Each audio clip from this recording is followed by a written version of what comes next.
Et ça regarde les bandels. Alors en anglais après, fouiller les débats. Fouiller débat. Fouiller les débats et fouiller les débats. Donc ça dit quand un fou vient dans un débat, il faut fuir. Un conseil. Bah tu veux pas ignorer. Mais un conseil. Quand un fou vient dans un débat, il faut qu'il m'appelle Taliban m'a besoin. Quand il y a un manzi moi bi, quand fout la anda comme Taliban m'a te po. Ça dit à chaque fois on écoute un œil. Pesa Rwanda quoi. Donc quand un fou vient dans un débat, il faut fuir. Ce sont des conseils. Vous comprenez?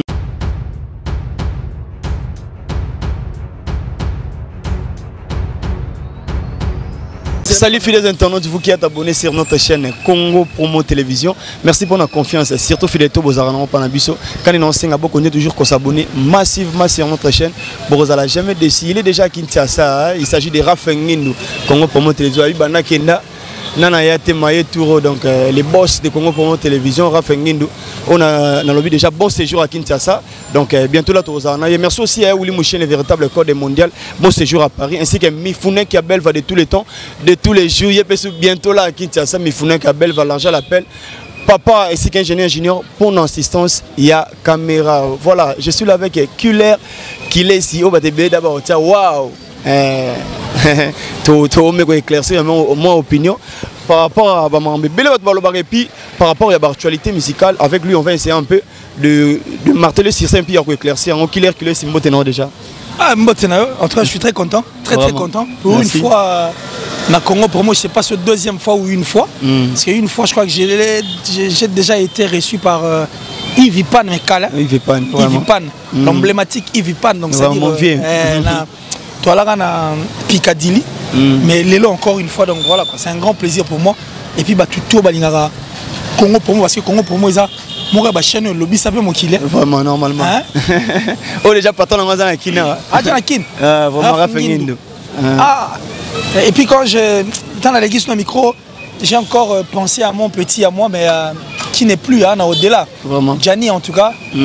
Gianni, personne. Surtout avec lui, tu as un homme qui s'appelle Batan, moi, belé. Je parie que ce jour-là, c'est lui qui avait filmé d'ailleurs, malgré, mais bon. Vraiment, c'est la vie. Autrement, on n'a pas le choix. Il y a un zéla biso tout quoi. Parce que tout le monde a un zéla biso tout. On dirait un théâtre. On dirait. Mon idole biso donc ça dit tout le bien on va pas dans combat que tout le bango. Mais ba au boss na bien que non. Jour ezali bena au daepe. Ba tu veux ben menope. Ba ke pa kundio po limo histoire pesili. Voilà, nous amener makambo. Nous amener mukonzi donc tout le bango pena na mitema ça va bien. Santé nini? Ouais, la santé ça va. Vraiment. Mais les hypocrites moi je les aime pas. Ba hypocrites toi des gens qui ont de l'amour, na hypocrisie na kati. Vraiment. Des hypocrites, ça dit qu'il est sur un problème de belé na monique. Non, non, moi je n'ai jamais eu de problème avec des gens. Vraiment, quelque part, non, non. Je l'ai toujours dit. Ces gens-là m'appelaient parce qu'ils savaient que j'avais la chose. Tu comprends ce que je veux dire? Ces gens-là m'appelaient parce qu'ils savaient que j'avais la chose. Mais j'ai même cité à plusieurs reprises les chaînes où je suis passé. Et rapidement, comme ça, je te cite La Voix du Peuple. La Voix du Peuple, les chaînes à kilo, abonnés, belé, analyse dans ça. Les gens savent. Na plateau t'entends les gars sur le tribunal neni va na tambola. Vous comprenez? Donc dans le bango balébélé. C'est tout à fait normal quand tu rencontres, tu rencontres des gens, dans le monde où tu es à la IT. Ça la non petit. Mais ça passe. Et ça peut c'est ce qui est tout à fait normal. Mais j'ai toujours été clair. Dans les gars, on a tout mais la chaîne qui a permis à ce que comprendre qu'il y a un garçon qui a vilain on dirait réfléchir, ça rappelle-moi bien. C'est Afrique Elengi de Mike Lokamba, je l'ai dit ouvertement. Mais choqué, monsieur. Non. Personnellement. On a cosaraté. Pas en collaboration malgré ignorant. Non mais on n'est même pas là pour parler des gens. Mais moi j'étais. Tu m'as demandé, moi je t'ai répondu. Ok, si. Je t'ai seulement dit. La chaîne qui a permis à Killer, c'est-à-dire qui est cette lumière, si Afrique Elengi va demander, Mike Lokamba va vérifier. Et puis on les émissions, on a comment est-ce qu'on bouli ça trop. Et c'est à partir de cette chaîne qui va problème dans les bandana battu. Vraiment. Moi j'étais libre de dire ce que je pense. J'étais libre de donner ma pensée. Donc ça dit de réfléchir. calmement, librement avec le Kamba à plateau. Et j'ai donné des preuves. Et c'est de là où la guerre a commencé. Même toutes ces personnes qui se cachent derrière les personnes ils commencent à comploter contre moi. Ma tête là, vous ne l'aurez pas. Les gens complotent contre moi maintenant, les gens commencent à dire des histoires.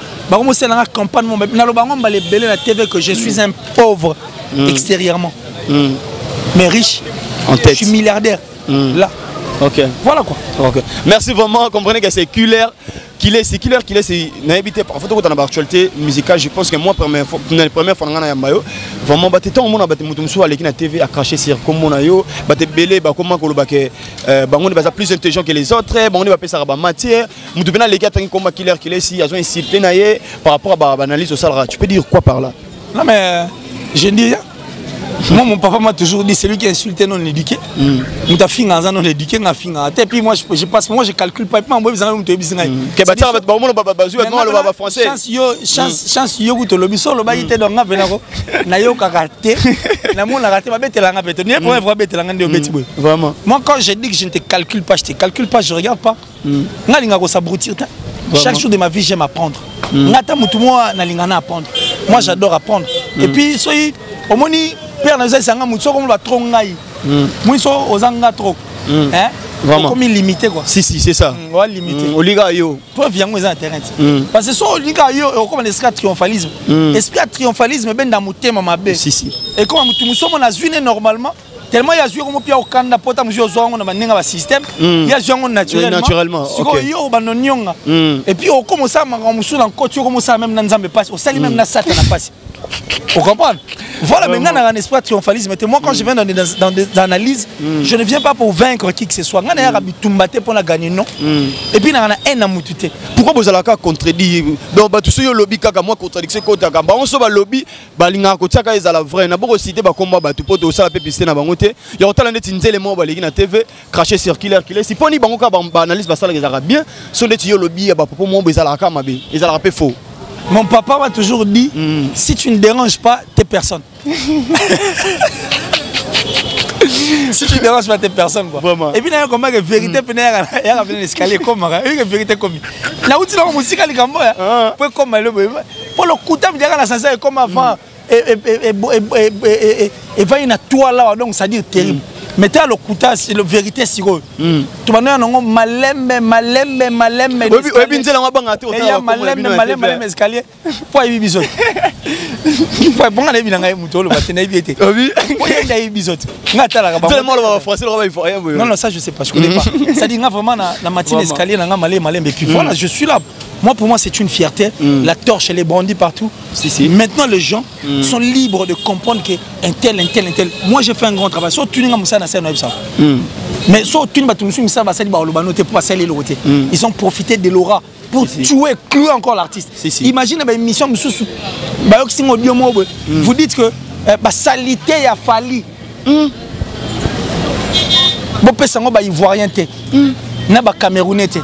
Et pourtant, nous, on sait que ça, c'est une vie privée de la personne. Mais si vous avez besoin de mettre la salité, mais vous tuez l'artiste. Vraiment. Vous dites que la salité, pourtant, c'est une histoire de ses enfants, une histoire de sa famille. Et puis, une histoire familiale, elle est très dangereuse dans la vie. Il y a des stars, des renommés, tout. Soit aucun monde de football, aucun musique. Chris Brown, ils ont été touchés, bougés à point.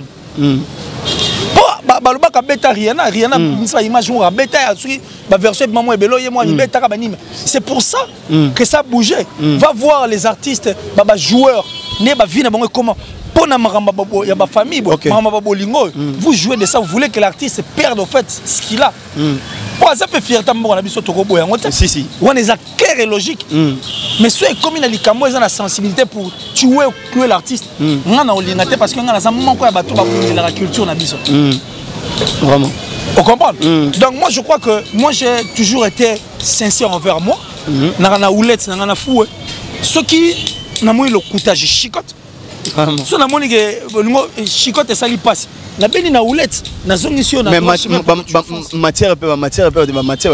bazar. Que matière où t'as placement. Ouais. Mais il y a eu ma fille en gaïa.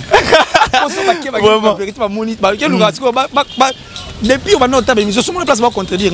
Vraiment. Moi j'y vais à la source. Moi, je ne lis pas des histoires pour faire plaisir aux gens, non. Non. Vraiment. Parlez autre chose, Killer, si il est dans le bac, on est entre parenthèses, pour nous regarder, vraiment Killer, si bien. Le lot, tout le monde Killer, si. Il y a quoi d'accord, man. Kofi Olomide, c'est justifié vraiment. Que ça va raison pour l'absence de Bango, mais tout le monde Killer, si. Tant que vous faites un Kofi Olomide, vous posez là, et puis. Trophée auto là déjà tout le monde qui c'est comme c'est toujours ça vraiment c'est tout ce que les gens savent dire à part on est l'homme sur le béalatin parce que le bezagi muta faire je on a kuna muta jibe tout à l'heure là je viens de tourner l'émission muta innocent Elvis poche muta innocent le bikuno les commissions muta ya Kofi vraiment ne pas balo bat parce que mon tour côté Kofi Quadra a dit un truc qui était très important.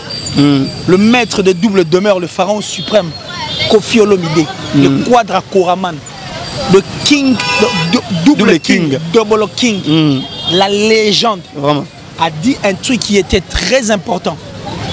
À lobby, Killer, aux genre, il y a Fleur Moro, il y a Sika, il y a Botami, na presse, il y a musique, il y a Congo. Vraiment. Donc, Toko P. Massiko na Kimia.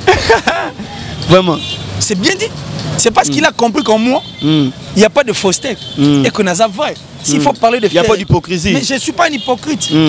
Parce que les hypocrites qui créent même des gens pour tuer les autres. Ce sont mes amis qui cherchent à me mettre des bananes dans Nzela Nangai. Vous comprenez? Donc, Kofi a seulement compris que en ces garçons, en cet enfant, il y a du vrai. S'il faut parler de Ferré, je parle de Ferré comme étant l'artiste musicien de mon pays. Moi, comme général, on a prouvé combien Ferré est grand, combien Ferré est fort, combien il est une richesse de notre pays. Mais yo sur mon émission pour parler de Ferré Gola Nengazali. Vraiment, non. Bah dénigrer Kaka et puis bah valoriser Kaka. Tout ce que Ferré fait. Kindoki. Donc quand c'est Ferré, c'est Satan. Quand c'est l'ange, il y en a sens. Quand je parle de JB, je parle de Papa Chéri. Donc ça dit, je fais voir aux gens qui est cet artiste. J'analyse normalement. Et puis quand on analyse à bon, depuis on analyse à bon. Parce que je te rappelle que l'émission Moussou Ebimisa Bitum Malagata plateau. Soro Yebiten informé. Vraiment. L'émission 4 3 fois. Pour nous, c'est vrai. Mais je dis ce qui est vrai. Vraiment. On dit histoire. Sans comme on cause na histoire. Sans comme on a histoire. Comme on bosse na histoire. Histoire peut bosse na yo. Il y a une histoire et bosse na batu belé. Vraiment. Pour notre musique a une histoire. Comment tu peux parler de l'histoire de la musique de notre pays sans pour autant citer le nom de Kofi Olomide? Vraiment. Au comme Ndoki. Ndoki ko. Au bon autant comme faire Zandoki. Zandoki. Au bon autant comme Innocent Zandoki. Au bon autant comme Jibo Zandoki. Au bon autant comme Wero Zandoki. C'est de la sorcellerie. Quand toi tu veux faire effacer toute une histoire pour toi seul, mais l'histoire va t'oublier. Pour la intérêt mon non mais nous sommes là, l'histoire va t'oublier. Vraiment. Histoire ko bossa na yo. Pour yo bossa na gié. Ba bossa na histoire té papa. Vraiment. Et puis ba kosa raté. Parlons de comme un trophée au Kofi Olomide autre chose déjà dimanche tout le monde est dans plateau il y a Tony Koko contre toi là. On a pensé déjà monter c'est mon vieux depuis le début. Baza va faire la perception moi chance aux appemé na bango donc trophée à Joa Kiwana ou Banzela Otaki États-Unis à pas je pense. À pas Ward. À pas Ward. Par rapport à ça, qu'est-ce que tu peux dire? Bon, moi je crois que ce qui est plus important parce que Bayopé ça trophée, puisqu'ils ont reconnu quoi. Vraiment. Et puis pour l'angai, ça dit, rappeler à Biso et qu'on fait la légende. Si. Parce que de nous-mêmes, c'est une légende quand même. Vraiment, c'est ça. De nous-mêmes, c'est un grand. De nous-mêmes, c'est une légende. Bayeka qu'on rappelle Biso. Bayeka qu'on primer yango. Bayeka plutôt qu'on remettre un trophée yango. Parce que Kuna place mon balagi va estimer que Kofi Olomide a remporté par rapport à ma vote alors c'est lui qui a mérité cette place à la légende. Et comme Kofi a l'ingagité maramongo salema na ndenge moko boya. Et comment va analyser moi lui? Na boya analyser ça là. Et on a bien va chroniquer. Oui parce que vraiment. Poto comme on rappelle ton mo bola mo photo mo maman na internet oui. Mutu a raflé 3 trophées. Soirée mo monique. Ndenge salema qui yébité. Donc ça dit déroulement nango bo yébité. Mais maman vous êtes obligé à on dit ma photo. Bon na chouette mo na photo. Yango Kofi a l'ingagité salema na bo malade. Papa, donc pas de choix place trophée Meli Boyo. Photo maman soit. Il y a un refait l'ingénieur maramouana ti. Confidé que mamba trophée sur l'andi na même ligne à sa conférence de presse il avait parlé sur ces trophées. Il a même parlé sur Diamond. Afrima World. Afrima World oh Diamond. Alors bah c'est un mon ya pia na eton ba pia ngoti. Bah ça la so vidéo mon boy.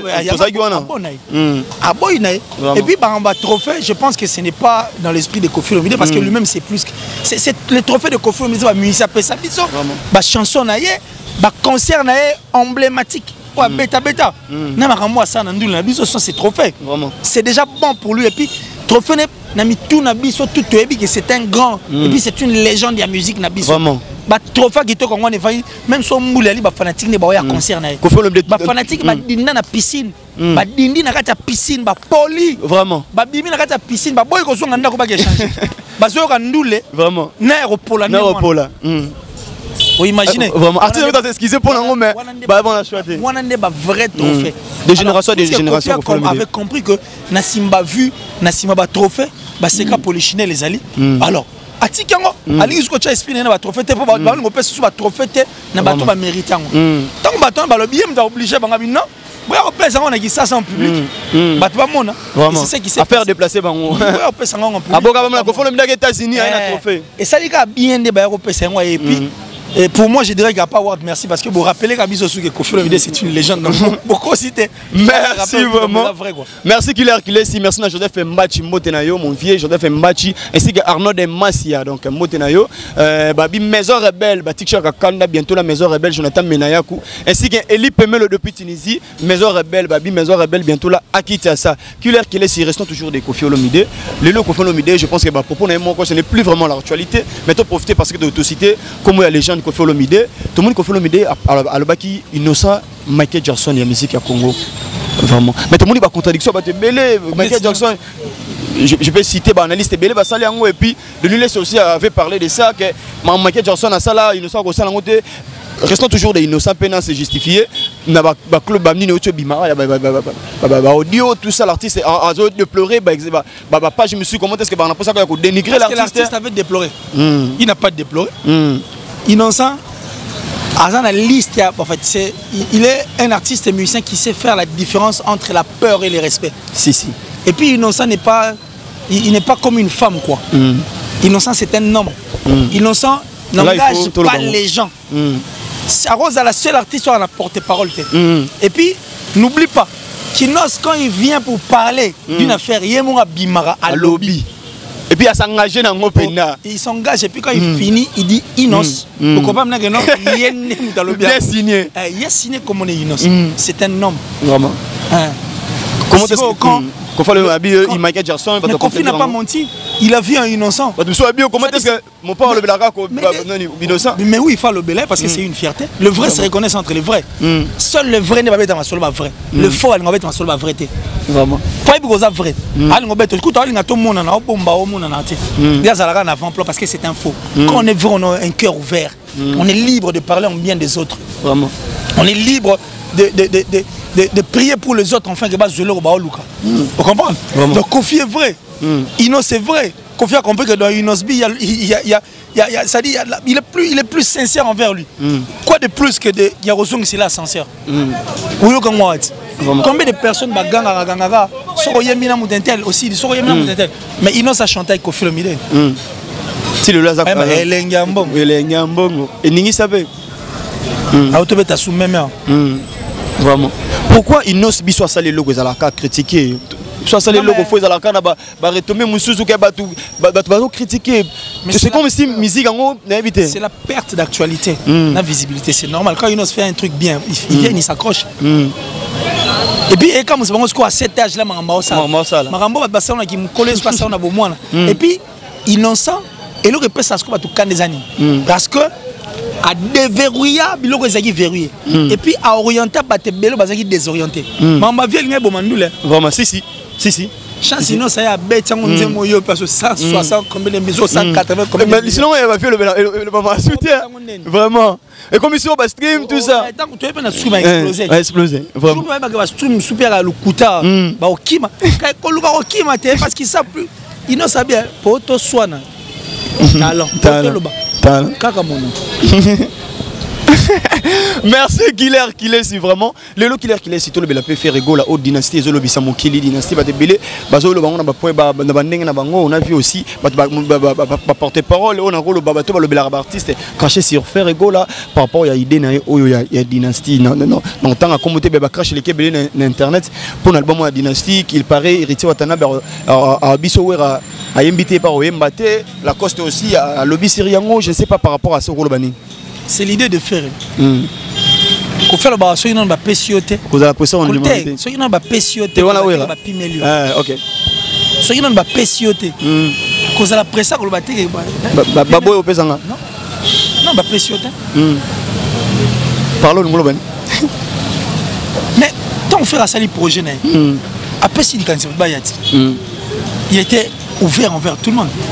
Donc quand toi tu estimes que et le rwanda bien tu comme idée na ngwa ngana bina otonga et le rwanda ngai faisait otenga ma yo ye olungo changer boule na ngwa ngana yina vraiment si c'était pour appeler Wera il allait faire ça officiellement lui il a dit qu'il allait faire un truc avec ses amis tous les mal ceux qui ont estimé que le rwanda ça la yo ça la restez calme c'est tout vraiment tout le monde qui Charlie Prince ça là qui notaba crash en bien Charlie Prince puis ça qui directement na chaîne naie et puis ça qui contredit et pas analyste belé to landa qui Charlie Prince alors que il paraît faire rigolo bien que c'est Masanaye le roi de la forêt c'est un papa ba robenga tout ça il fallait Wera là parce que bano monango eza projet moko ya makasi comment est-ce que bango mo ba komo kitango le que le Wera Yembate tout ça ba sala likanisi na ye na ba master Wera master faut faire Wera za master ba monango le rôle extraordinaire est-ce que Wera za master faire je ne pense pas mais faire étant à sali projet na à lobby à sala ngo naba naba masane ba collègue c'est simple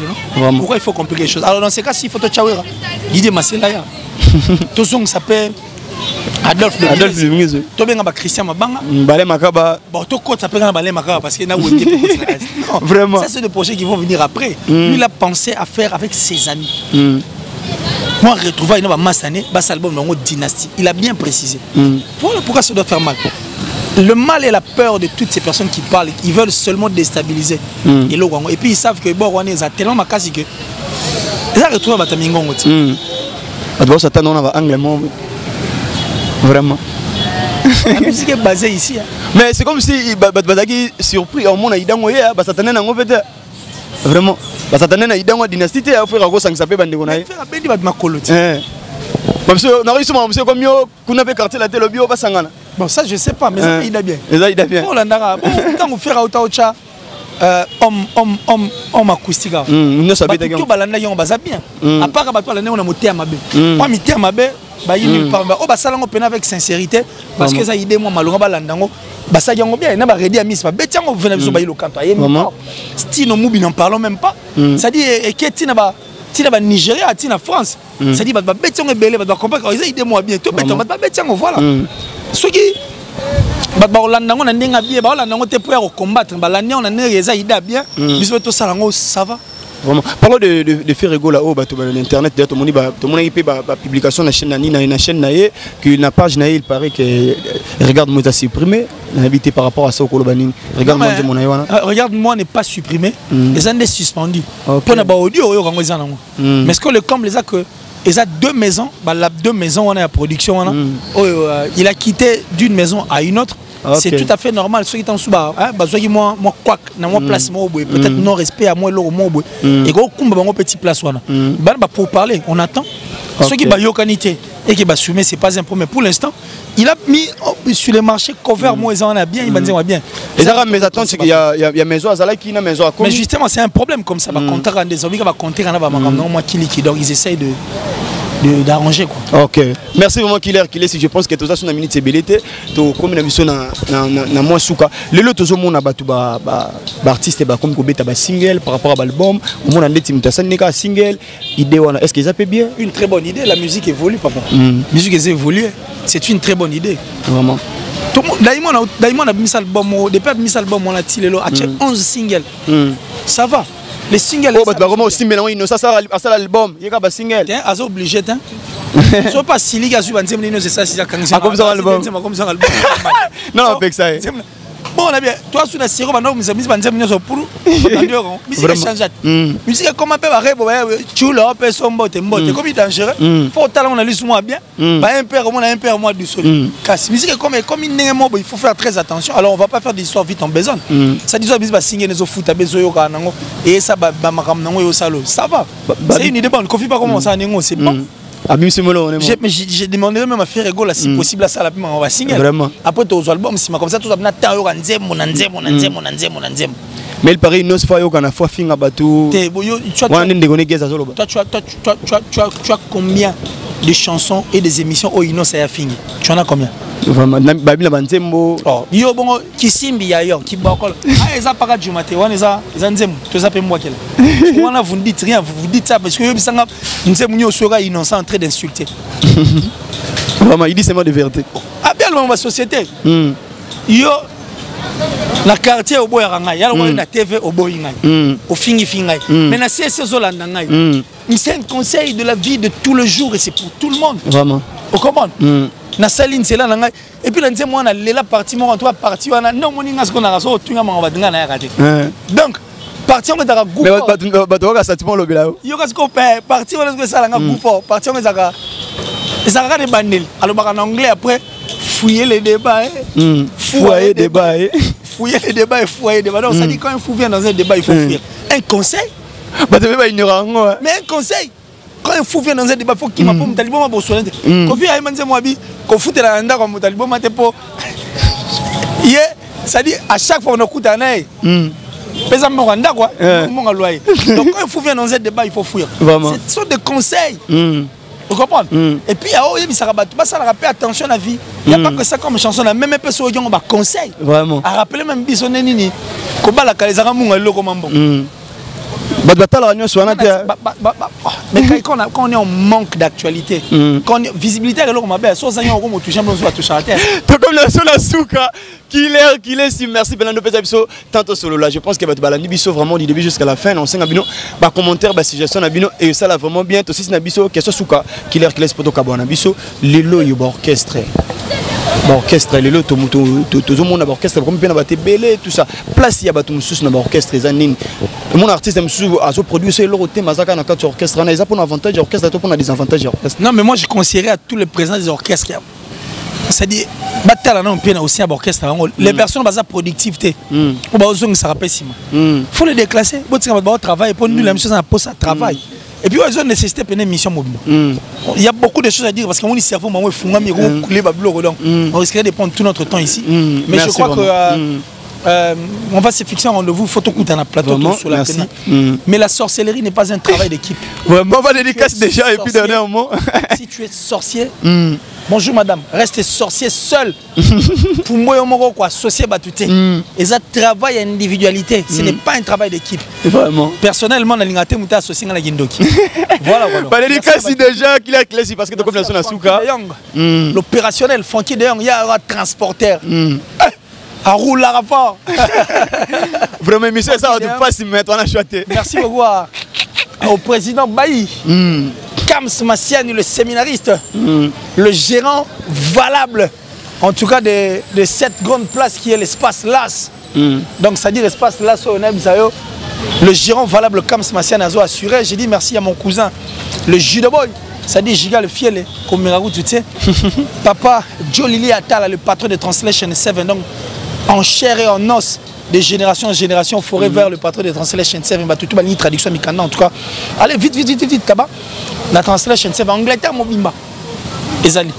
Merci à Datichou, la plus suspecte, la plus discrète de la France.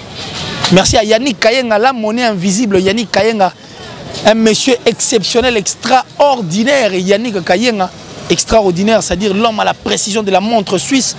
J'ai dit merci à mon vieux Janissi Tanchunga pour tout Bangamouchuri de Suisse-Irlande, le gourou du temple plein, le gourou du temple.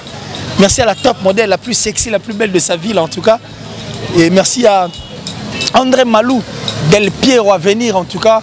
Merci infiniment. Jean-Paul Binda Mastaki, plus rapide que les vents, plus fort que toutes les vagues des océans, toujours plus beau Jean-Paul Binda. Et puis Blanchard et tous, l'enfant propre. Alain Bila, Mokonzamia. Et puis tout Balinga qui est ici. Westrega, le miraculé. Et puis pensez à Fabrice Emmanuel Kalonji. ainsi que ma maman chérie, maman Julienne Diebo Bisembi.